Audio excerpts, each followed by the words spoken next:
Welcome, everyone, to the Next Gen Call Center series, where we interview experts and get their perspectives, best practices, and insights when it comes to implementing AI in your call center. Today, we're super privileged to have Asli Uysal, the Vice President of Enterprise Transformational Accounts and CX Transformation Partners at Avaya.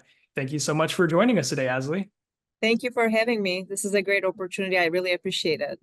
Absolutely. Super excited to jump into all your experience. So let's actually start with that.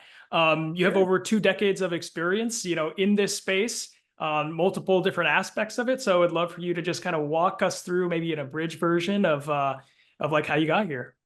Of course, yeah, I would love to. I started out my career as a consultant, and I was on the very technical side of things to a point where I was configuring the switches and pulling cables and so on and so forth. I found myself in different organizations within different companies where I was in IT, moved into CTO office doing lots of consulting work there. Then I transitioned into where I was more customer facing with the sales organization. 2+ decades later, here I am managing some of our largest accounts. Yeah, that's amazing. What do you think, like I've heard this from several executives. It's always nice to kind of have multiple different perspectives in a given business. So I'm sure, you just starting super technical and understanding kind of like those underlying aspects and now being kind of more customer, more partner facing. Would you say that's like a huge advantage? I find it to my advantage for sure, because what happens is that I do understand the building blocks of where they are coming from. Even though I'm not in technology itself anymore, I do understand the concept of the challenges that the technology may create in their environment. And I also understand what a successful technology story is, and the connection between business, process, and technology and people. It definitely gives me a footprint and foundation to be successful in what I do today. Definitely. So let's go into that a little bit more. So let's talk about what you're actually doing today, both with, I know you have a patch of some of the top customers over at Avaya, and I also imagine you speak with a lot of the top partners as well. So kind of give us an idea of like what that's like. What's the strategy for you driving that this year? Absolutely. So, as you may know, Avaya has over 90,000 customers. Our footprint is huge globally. And our top customers, many of them are based out of US. And I am kind of overseeing that patch of accounts that have been more than a customer, but a partner to Avaya. So my current role, what I do is I oversee the strategy as well as our roadmap for those customers that we partner closely with, and make sure that we are taking a customer-centric approach in not only what we solution with them, but what's to come in our roadmap from a product perspective as well. So even though my team does not have technically a bridge role, we do have a lot of voice that we carry that customer's voice back to our product group, where it gets prioritized into the roadmap, because we as Avaya believe that if we put our largest and most strategic accounts in the center of what we do, and we think that the priorities and the requirements that are important to them is going to be important for the majority of the customers that we cover today. That makes a ton of sense. Just customer centricity, I think more than ever, right? Especially with all of these kind of Absolutely. new AI technologies kind of percolating to the surface, it's really figuring out, what's actually tangible and pragmatic to implement, because there's just so much hype right now. And we'll definitely get into more of that, further along in the conversation here. But I did want to touch back. Maybe it could apply to customers that you work with in the past, or maybe it's, any stories. So are there any like career defining moments or stories that have always kind of stuck with you? Could be customers, could be just, different experiences you may have. Interestingly enough, so even though I have a very super technical background, one of my majors as an undergrad was art. So I came out of with an art degree. I went into retail. And I think the first 3 to 6 months I spent in retail really shaped how I looked and approached customers. And I worked for Nordstrom. And I learned the importance of understanding a customer for who they are, their needs, and knowing what's important to them and being able to consult on that.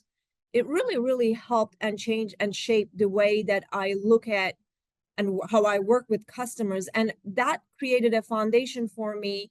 Whereas I grew in my career and I took a different path than, very different path than art and tech with technology.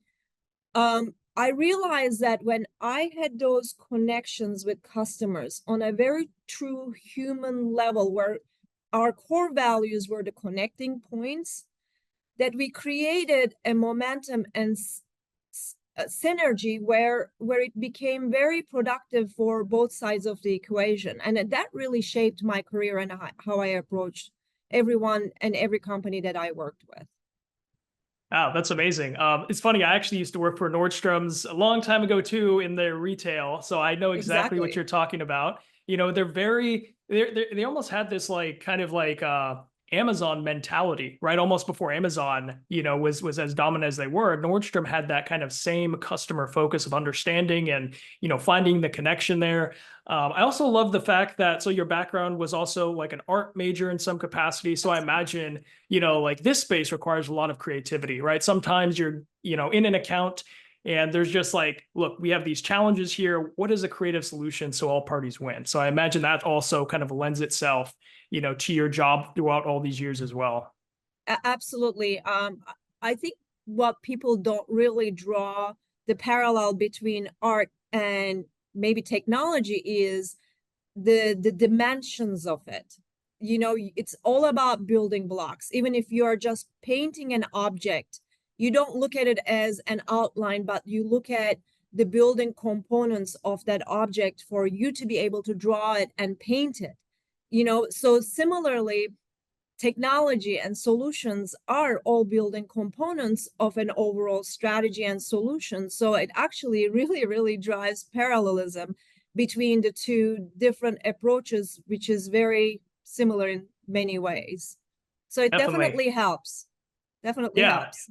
Yeah, I love that kind of analogy of like the overarching composition, right? And Yeah, especially, with these highly technical solutions, right? It's what's the analogy, right? It's like don't miss the forest amongst the trees or trees amongst the forest. And I think sometimes, exactly. especially, with generative AI today, you see a lot of companies chasing the hype, but we've seen this through subsequent cycles in the past, right? It's like we had chatbots, all the way back in the 2016, 2017. Yep. And now we are seeing something similar, perhaps, even more significant in regards to what can be driven with business outcomes. But to that point, switching gears slightly, taking a step back and talking about kind of the macro perspective for the call center space this year for 2024. Could you share, maybe a couple dominant trends that you're hearing, from your customers that, you at Avaya are looking to drive? I know we had a chat, previous Yeah. to this podcast, and, we talked about everything from the hybridization of CCaaS to, obviously AI adoption is table stakes for everyone right now. So what are you seeing this year in particular?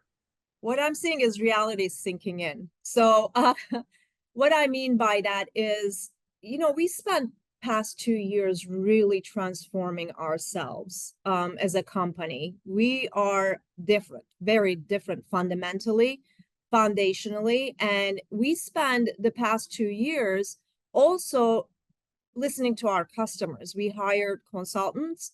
They spoke with more than 1,000 of our customers individually.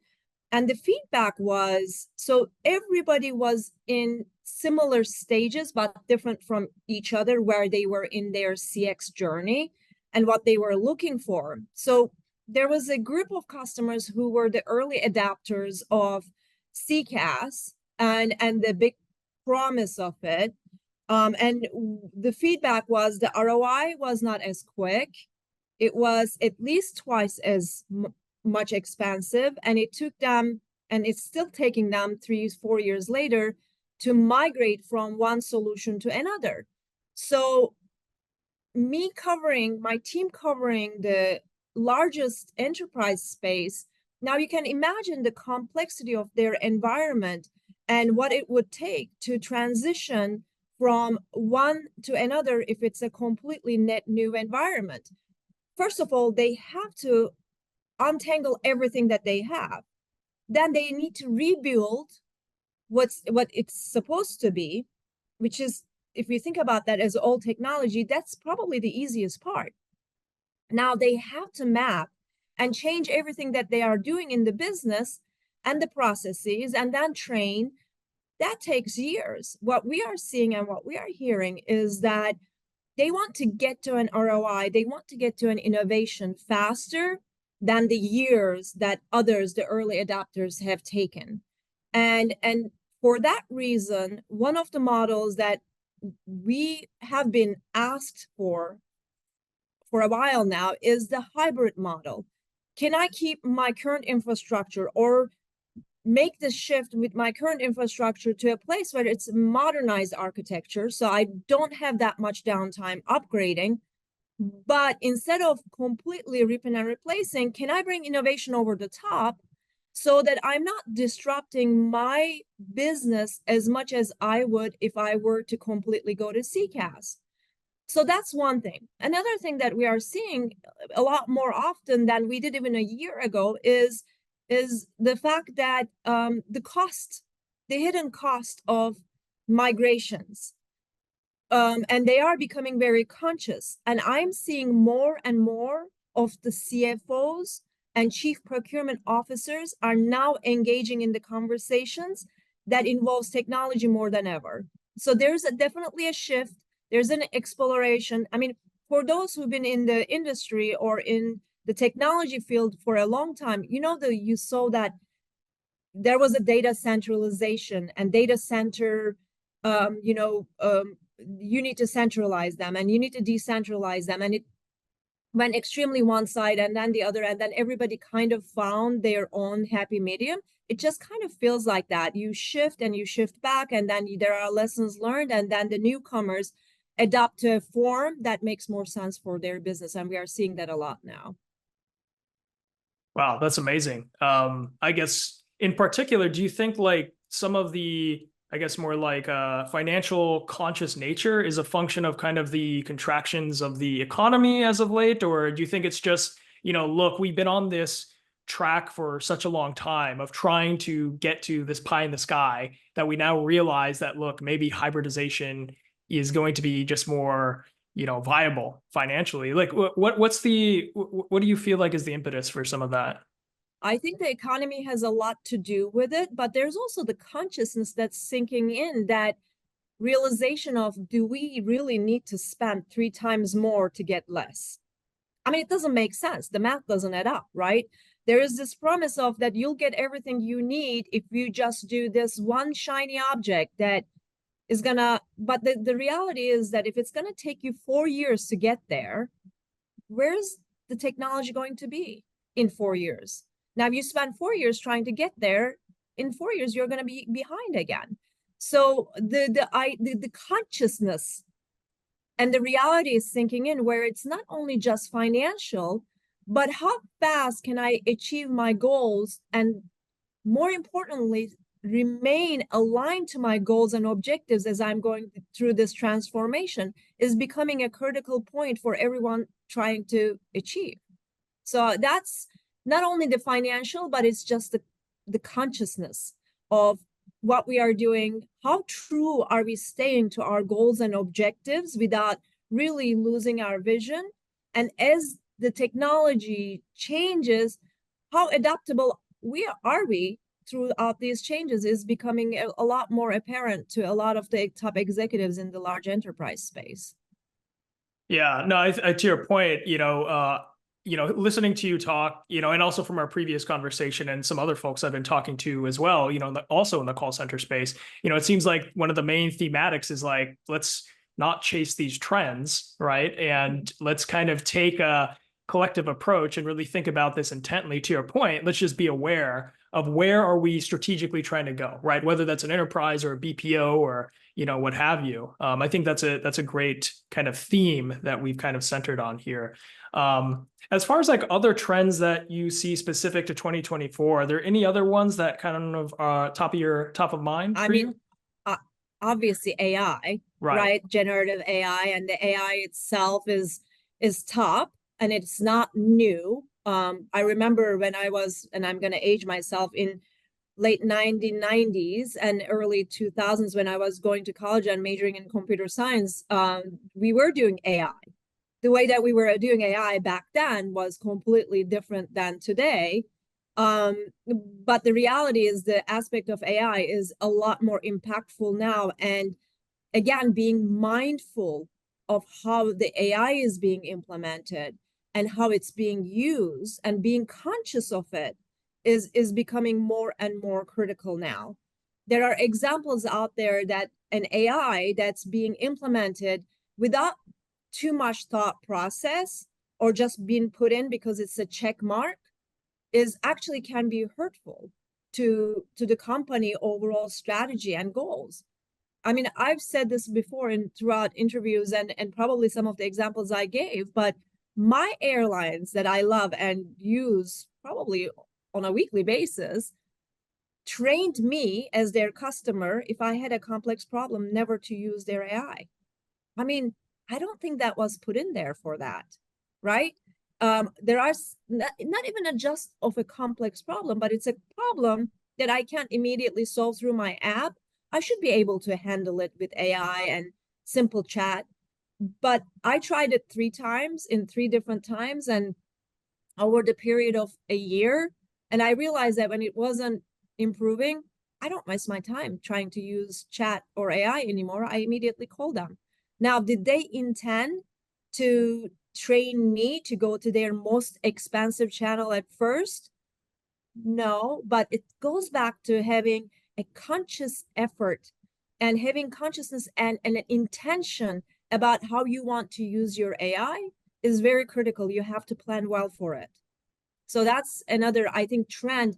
It's not only just use of AI, but the conscious use of AI, intentional use of AI is becoming more and more apparent and more of a core value for each customer that we work with. That's a great point. So I would actually also love to hear maybe on the flip side, is there a customer perhaps that you work with where you think the experience is great, and maybe people as they, interact with these different brands, can go try it out for themselves. Now I'm going to probably go praise my competition in a way, but Okay. like not in a contact center space, Mm. but from retail perspective, I'm a busy mom. I work a lot and then I mom a lot. And when I'm not momming, I work again. So I don't have time to go shop around. And what I use is Amazon, right? I can easily shop and find anything I'm looking for the price points that I'm looking for. And if I have a challenge, I don't have to talk to a single person. I can solve my problems for a return, for an issue, by taking pictures, by sending them information, and then being able to return it.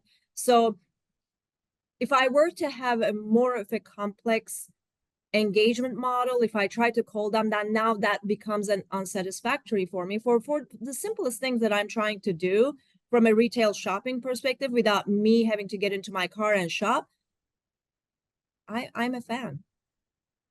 Oh, that's great. I think most people listening to this will agree with you. I think typically Amazon is a great customer experience.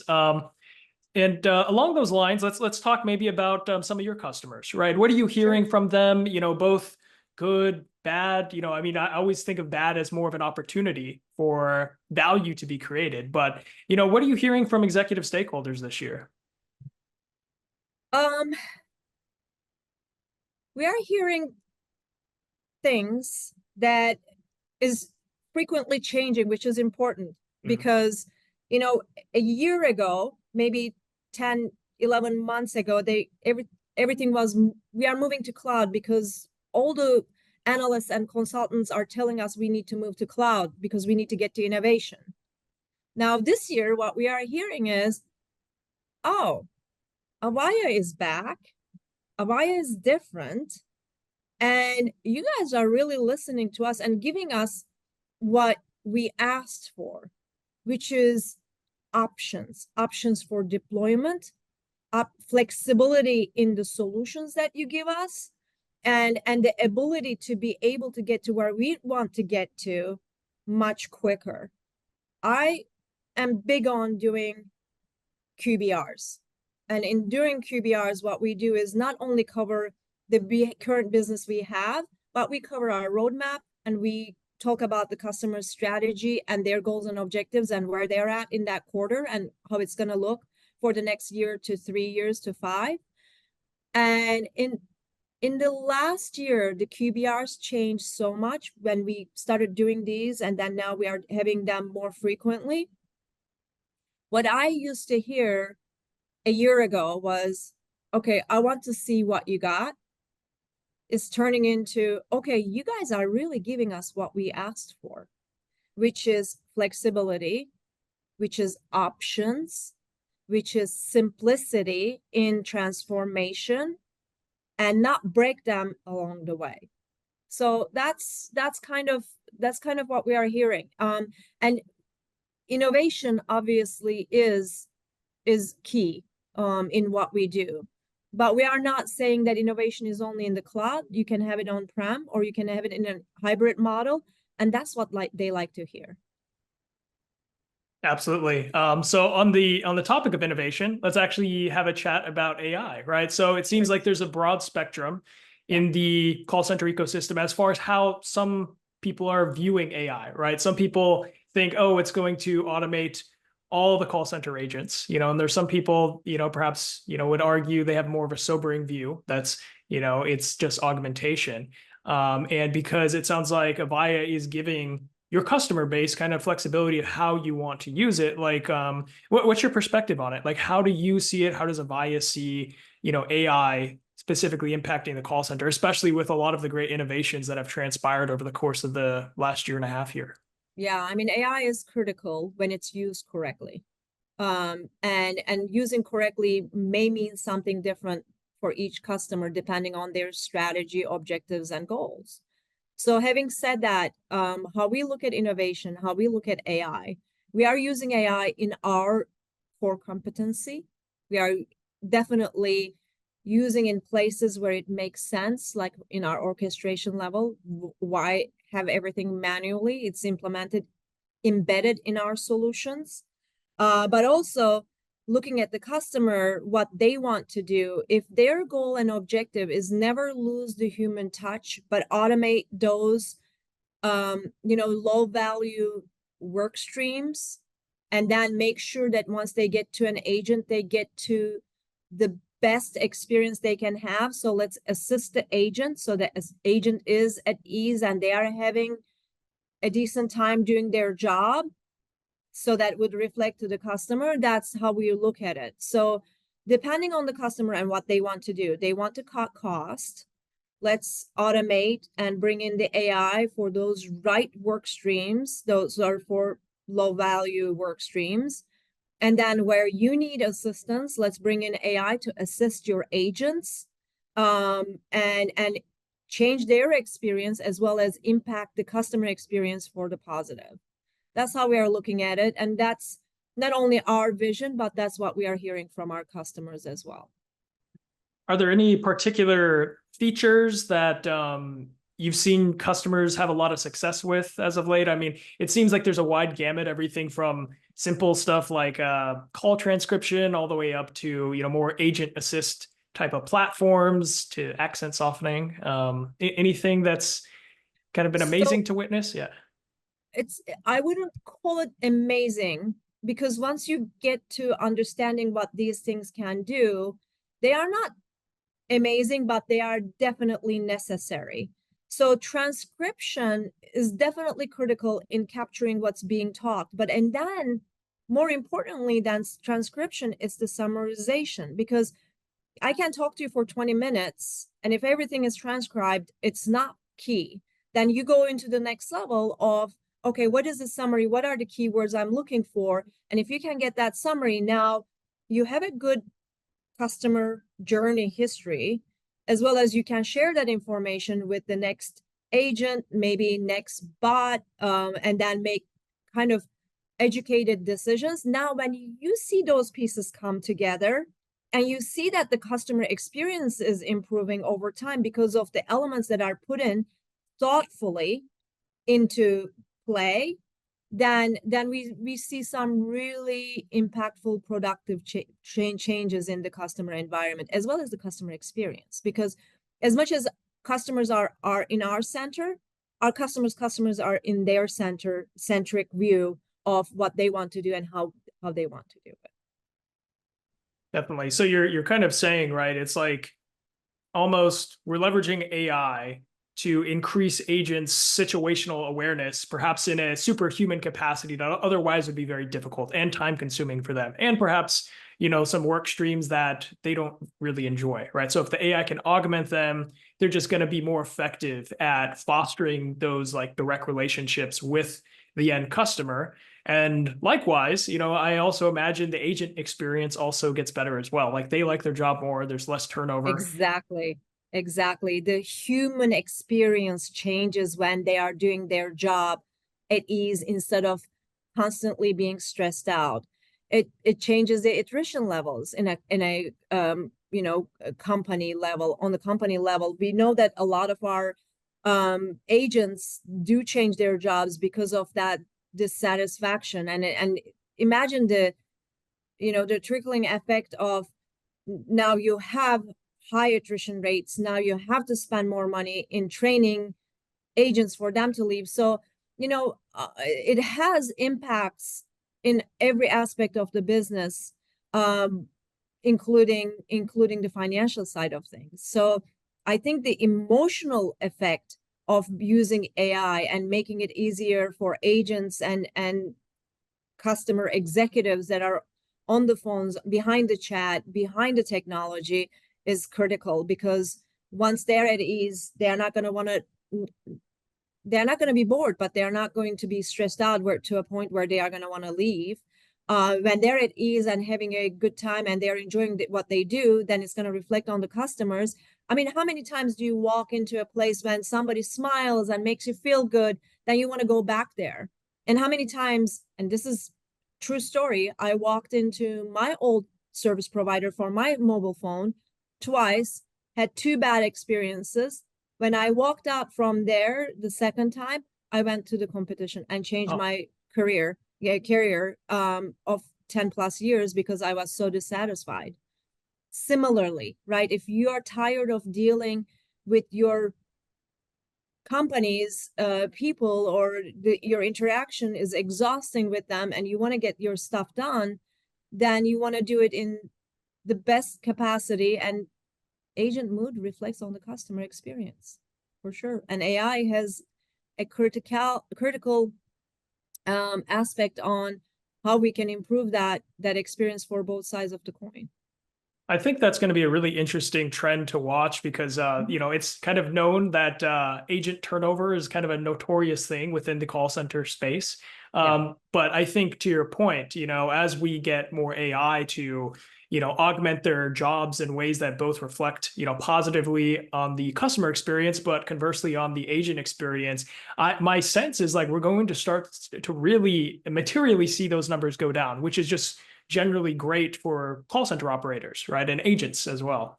Absolutely. And it's not only just call center, right? It's they do a lot more work with the different channels of a contact center, interaction center, like they do the chats, they different elements, and it reflects on what they do on a daily basis, and we'll definitely see changes on a more of a positive incline.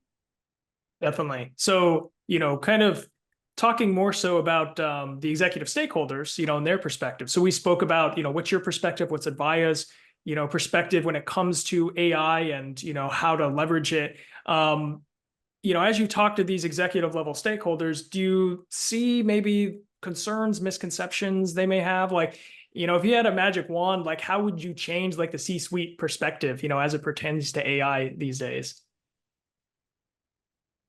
I would probably make it more real for them.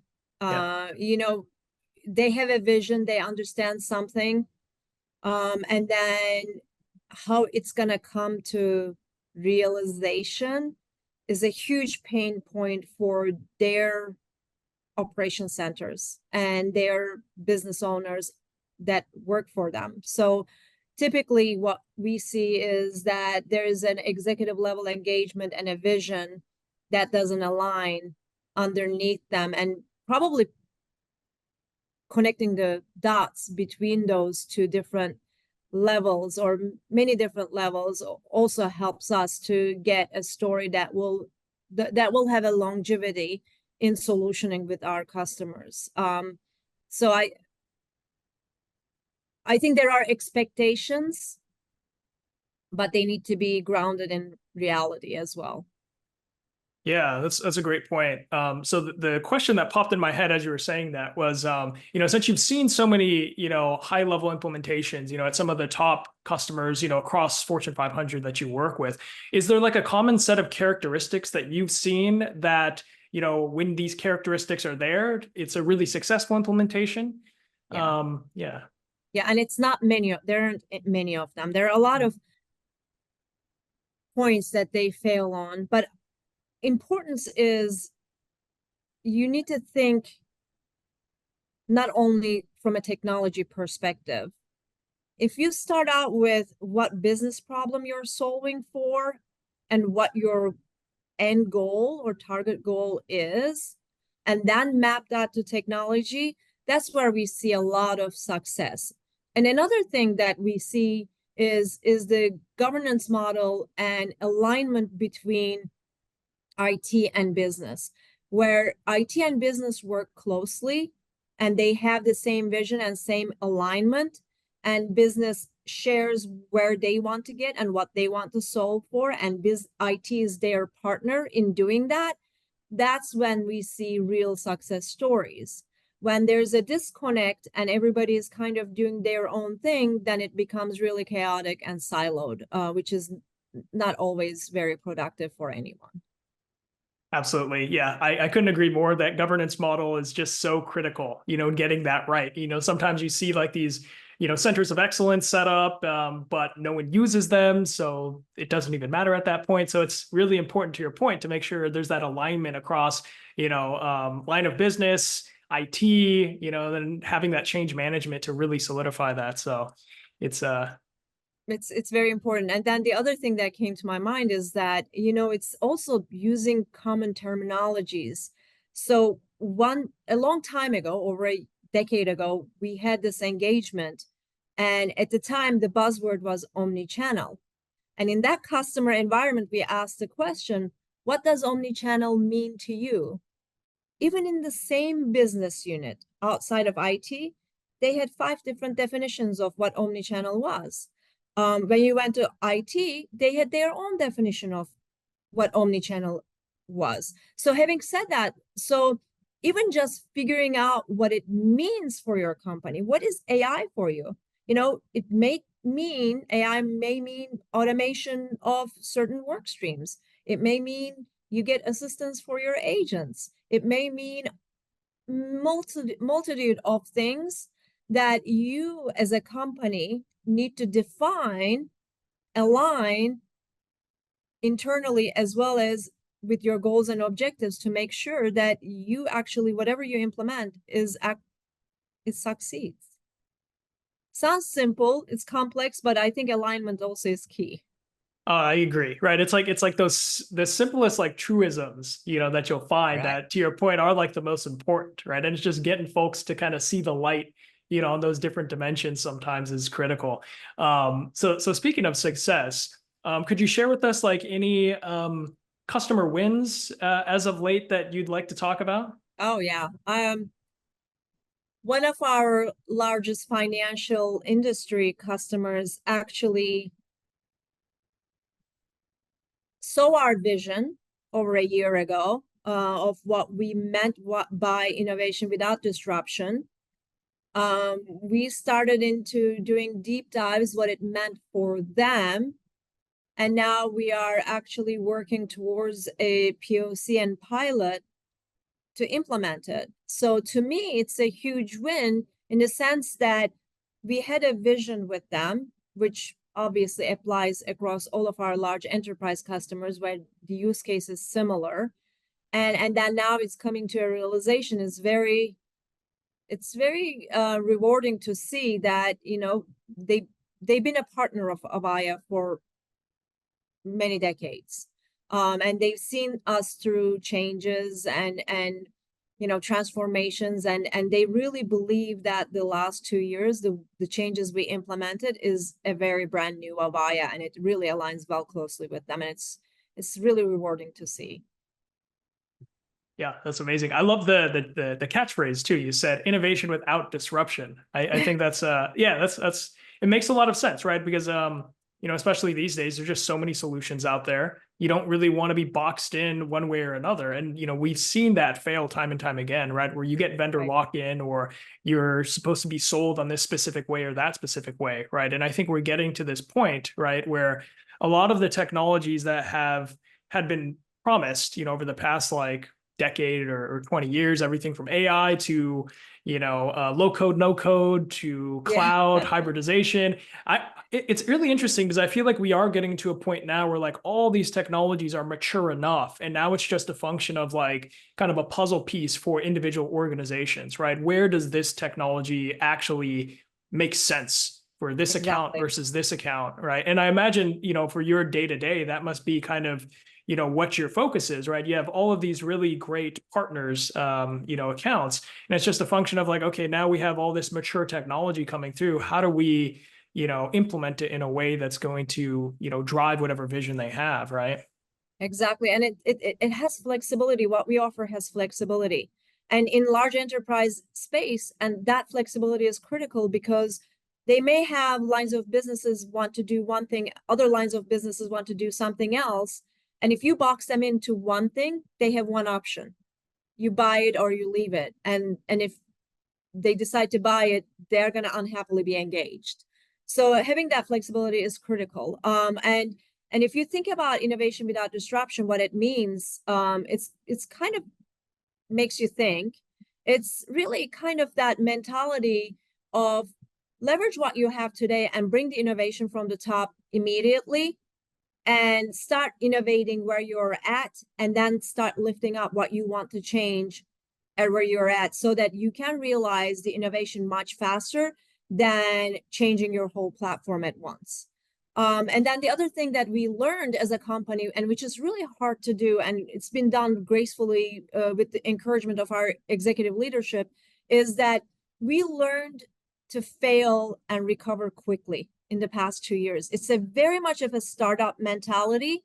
You want to make mistakes in smaller chunks and learn from them and recover from them fast. And that's exactly what we did. You know, we started out with, okay, maybe we just are going to be just a CCaaS focus and forget everything about on-prem and legacy. And then in 2 years, we realized that that's not what our large enterprises were going to be successful at. That's not what they were asking for. And we were able to recover from that and bring something to the market that nobody else has. And yes, we are innovating in the cloud, and we are innovating on-prem, and we are innovating in between, which is we are the only company who is doing it, and we are doing it greatly in a way that we are not the fastest in doing so, but we are taking our steps grounded enough that we know that in the future we are not going to be failing, which is really ensuring, and it's really comforting. And you know, it helps me sleep at night because I know that the way that I'm leading my teams, I'm responsible for their well-being, and I'm responsible for the teams that I work with at the customer side, that I know that what I'm leading with is actually going to keep them in a place that they are going to be comfortable. So it's again, it goes back to being conscious about what you do. Absolutely. It makes a ton of sense. So on the topic of, you know, conscious of, you know, what we do, Mhm. you know, I know you not only work with, you know, end users and customers, but you also work with, I'm imagining, some of the largest BPOs and I work with partners. them, yeah. So can you speak a little bit to, you know, what's that kind of relationship been like, you know, as, you know, BPOs have had to kind of figure out, you know, look, we need to figure out how we could leverage AI, perhaps change our business model in some capacities, which is difficult for everyone. And then maybe on a second question, what are the different partners that you're coming across, and how does Avaya, like, how do you kind of think about partnerships with some of these Sure. leading partners that are leveraging AI? Yeah. Sure. So on the BPO space, they are changing like we are changing. They are changing because our customers are changing and their demands are changing. And what I've seen in the BPO space is that they are becoming more of a GSI slash BPO, because BPO in the past has been, providing the bodies for the technology so that you can augment basically the staff or the workforce. Now what they are realizing, or what they've realized in the past decade plus, is that there's not one single technology that's going to provide everything that their customers need. So they became this core where they bring in best of breed of all the different technology providers. They create their own platform and provide those services to the customers, and they are becoming some sort of a system integrator as well as a technology provider, on top of also providing the staff augmentation. So they are changing, and the demand that's coming for that is, again, the same end customers that we are sharing together. And that helped us to also create our strategy where, we know where our core competencies are. So we believe in best in breed, not everything in one box, so that we can deliver the best we can and be open and flexible enough for our customers to be able to bring in the best in breed, which also aligns with the BPO strategy, where they are creating their own platforms, and where there are gaps in technology between different vendors, then they create their own functionality and own technology to fill in those gaps and become a kind of a platform provider themselves. 100%. That's great insight. It seems like everything is shifting, right now, but Pretty much. in a great way. Especially Absolutely. with AI. I was actually wondering, like, are there any like customers or use cases around AI that you can share that Avaya, whether it's customer base or a feature or something like that, that you're seeing that, everyone, yourself or Avaya is excited about bringing to market, or, maybe a customer win around that? Um, we have some initiatives. One of the biggest changes, and it's internal to Avaya, that is part of our product that we are pushing out with our orchestration, is that, our most recent acquisition with Edify. It was a small AI company that had very niche, interesting things that they did that was AI based. Now we took their product and we took the company and implemented as a part of our orchestration that we are using in our core, to make sure that the customers that we are enabling are able to utilize that functionality and work more effectively, which is really beautiful to see come together. From an AI win perspective, I mean, I think there are a lot of implementations out there that we do through our partners. We talk about Tomato, right? I mean, the accent modification and improvement is one thing. Also, being able to other AI companies that we work with are like Journey, where you have an easy way of authentication that uses modern technologies like our cell phones and other things that recognize face and recognize thumbprint and so on and so forth. I mean, we are using all those, and we are able to implement some of those as in components of our solution with our largest customers. Is really rewarding to see. Absolutely. So last question here, like, what is your, I guess, personal vision? You're surrounded by, some of the, leading customers, you're seeing all this emerging technology. Like, what's your vision for, like, where do you see, contact center, call centers going, in the next several years here? Like, just your personal opinion. Interaction centers. It's the end users, the way that how we interact will define how the future comes. I think we'll go see a shift moving. I mean, we've already seen it, to more digital versus voice. I think we'll see a swing that will go heavily digital. And then when they start losing the human element, and which creates a lot of loyalty, we'll see a shift back, focusing on some of the human touch, human element of these interaction centers. I think we'll define and redefine it. One thing that I know is not going to change is the change. It will definitely fine tune itself. It's shift itself. It will swing one side to another, and then it will probably normalize. And who knows what's going to come about in next 3 to 5 years, right? What's going to be the next generative AI that we are going to have, and we are going to have to start thinking and shifting the way we think about how we interact with our end customers. More changes to come, that's for sure.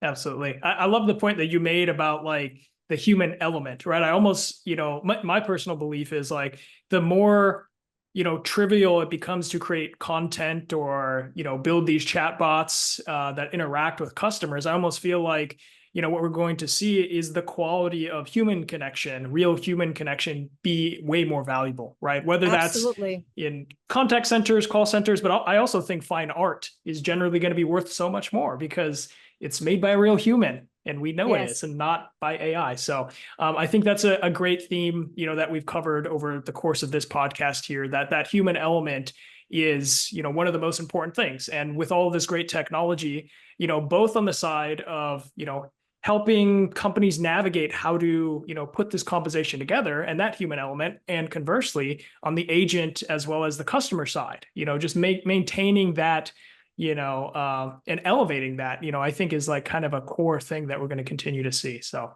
Absolutely. Human element is not going anywhere. Is it going to change and form to different versions of itself? Absolutely. But without the human connection, we would not survive. So that's not going away.